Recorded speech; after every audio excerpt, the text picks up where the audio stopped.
మీరు కూడా ముందుకు రావాలి. తమ్ముడు నజీర్ ప్లీజ్ రావాలి ప్లీజ్. మనందరి కోసం ఈరోజు ఎమ్మిగినూరు నియోజకవర్గానికి ఎర్రటెండను కూడా లెక్క చేయకుండా బడుగుల భగవంతుడైనటువంటి తెలుగుదేశం పార్టీ అధినేత మాజీ ముఖ్యమంత్రి వర్యులు నారా చంద్రబాబు నాయుడు గారు మన కోసం వచ్చారు. స్వాగతం పలుకుతూ ఇంకా 2 కార్యక్రమాలు ఉన్నాయి కాబట్టి ఈ కార్యక్రమాన్ని మొదలు పెడుతున్నాం. మొట్టమొదటిగా బడుగులు ఎక్కువ ఉన్నారని బడుగుల్ని ఢిల్లీకి పంపించాలనే ఉద్దేశంతో కురుబ సామాజిక వర్గానికి సంబంధించినటువంటి పంచలింగాల నాగరాజు గారిని ఎంపీగా అవకాశం ఇచ్చాడు.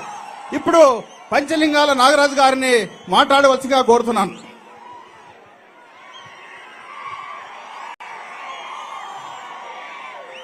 సమాజమే దేవాలయం, ప్రజలే దేవుళ్ళు అన్న సిద్ధాంతంతో తెలుగుదేశం పార్టీని స్థాపించినటువంటి నటరత్న నందమూరి తారక రామారావు గారి ఆశీస్సులతో ఎమ్మెల్యేల చేనేతలకు ప్రపంచ ఖ్యాతిని తెచ్చినటువంటి పద్మశ్రీ మాచాని సోమప్ప గారి ఆశీర్వాదంతో నవ్యాంధ్ర ప్రగతి విజనరీ యువతరం ఆశాజ్యోతి డాక్రా పథకానికి మహిళా పక్షపాత అయినటువంటి నారా చంద్రబాబు నాయుడు గారిని టీడీపీ జాతీయ అధ్యక్షుడైనటువంటి ప్రియతమ మాజీ ముఖ్యమంత్రి నారా చంద్రబాబు నాయుడు గారు బీసీ కులాల్లో అత్యంత వెనుకబడిన కురువ కులాన్ని గుర్తించి కర్నూలు పార్లమెంటు స్థానాన్ని పంచలింగాల నారాయణ నాకు కేటాయించేందుకు మీ అందరి సమక్షంలో పాదాభివందనం చేస్తున్నాను సార్ గారికి. అలాగే వాల్మీకుల గర్జనలతో వాల్మీకుల యొక్క ఎస్సీ పోరాటాల కోసం పోరాటం చేసినటువంటి మన బీడి నాయుడు అన్న గారి ఆశీస్సులతో నేను నందనం తెలియజేస్తున్నాను. అంతేగాక ఎమ్మెన్యూర్ అంటే అభివృద్ధి బీవీ అంటేనే అభివృద్ధికి మారు పేరు బివి మోహన్ రెడ్డి గారు. కాబట్టి ఆయన యొక్క తదనంతరం బివి జయనాథ్ రెడ్డి గారు వారసత్వం తీసుకుని ఈ ఎమ్మెన్యూర్ పట్టణానికి దిశ సూచిస్తున్నటువంటి బివి జయనాథ్ రెడ్డి గారికి మరొకసారి అభినందనలు తెలియజేస్తున్నాను. అంతేగాక సార్, కర్నూలు అంటేనే గుర్తుకొచ్చేది కరువు వలసలు. కర్నూలు అంటేనే కరువుకు వలసలకు మారు పేరు. తమరు ముఖ్యమంత్రిగా ఉన్నప్పుడు 10,000 కోట్ల రూపాయలు శాంక్షన్ చేసి వేదవతి ప్రాజెక్ట్ అయితేనేమి, గుండ్రేళ్ల ప్రాజెక్ట్ అయితేనేమి, ఆర్డీఎస్ కుడికాలు అయితేనేమి కేటాయించారు. తమరు కేటాయించినా కూడా ఈ ప్రభుత్వం వచ్చిన తర్వాత మమ్మల్ని నిర్లక్ష్యానికి గురి చేసి ఎక్కడ కూడా ఒక ఇరిగేషన్ ప్రాజెక్టు కూడా మాకు సంపూర్ణంగా కాకుండా మధ్యన అధోగతి పాలు చేసేటటువంటి ముఖ్యమంత్రి జగన్మోహన్ రెడ్డి గారు. కాబట్టి మన ప్రభుత్వం వచ్చిన తదుపరి వేదవతి ప్రాజెక్టును, గుండ్రేళ్ల ప్రాజెక్టును సంపూర్ణంగా తయారు చేసి సాగునీరు మరియు త్రాగునీరు కేటాయించాలని చెప్పేసి ఈ ఎమ్మెన్యూరు పట్టణంలో తమ ప్రజలందరి సమక్షంలో తమని వేడుకుంటున్నాను సార్. అంతేగాక తమరి ప్రభుత్వంలో వాస్తవంగా మాకు కర్నూలు పార్లమెంట్ పరిధిలో ఉన్నటువంటి చేనేతల కోసం, టెక్స్టైల్ పార్క్ కోసం 100 ఎకరాలు తమరు కేటాయించారు సార్ వాస్తవంగా.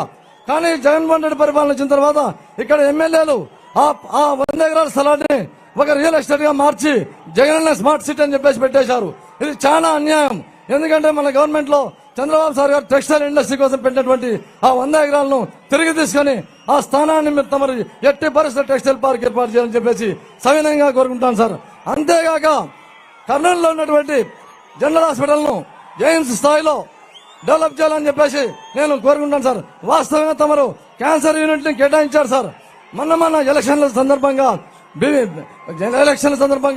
మన బుగ్గన గారు తూతమంత్రంగా ఓపెనింగ్ చేశారు. దాంట్లో వాసం క్యాన్సర్ యూనిట్ లో పథకాలు ఏమాత్రం పరికరాలు లేవు సార్. పరికరాలు లేకుండా కూడా ఓపెన్ చేసి తూతమంత్రంగా దాన్ని ఆ విధంగా చేశారు. అంతేకాక మైనార్టీల కోసం కర్నూలులో ఎక్కువగా మైనార్టీలు ఉన్నారని చెప్పేసి చంద్రబాబు సార్ గారు తమ గవర్నమెంట్ లో ఉర్దూ యూనివర్సిటీ, అబ్దుల్ హక్ ఉర్దూ యూనివర్సిటీని మన కోసం కేటాయించారు. అది ఎక్కడ గొంగర ఎక్కడ చందంగా మిగిలిపోయినది. తమరి ప్రభుత్వం వచ్చిన వెంటనే ఆ ఉర్దూ యూనివర్సిటీని సంపూర్ణంగా తయారు చేసి ప్రజలకు అంకితం చేయాలని చెప్పేసి కోరుకుంటాను సార్. అంతేగాక ఈ కర్నూలు పార్లమెంట్ లో ఎస్పెషల్లీ తాగునీటికి చాలా కొరత ఉన్నది సార్. తాగునీటికి చాలా కొరత ఉన్నది. తాగునీరు చాలా కొరత ఉన్నది సార్. తమరు వచ్చిన తదుపరి మిషన్ రాయలసీమ అని చెప్పేసి వాటర్ గ్రిడ్ పథకం ద్వారా మా తాగునీటి కష్టాలను తీర్చగలరని చెప్పేసి, అంతేగాక ఇరిగేషన్ పరంగా ప్రాజెక్టులను కట్టి సాగునీరు ఇస్తారని చెప్పేసి వేడుకుంటూ ఈ ఎమ్మెన్యూరు ప్రజలందరి తరఫున నమస్కరిస్తూ మీకు పాదాభివందనం చేస్తున్నాను సార్. నమస్కారం సార్. ఇప్పుడు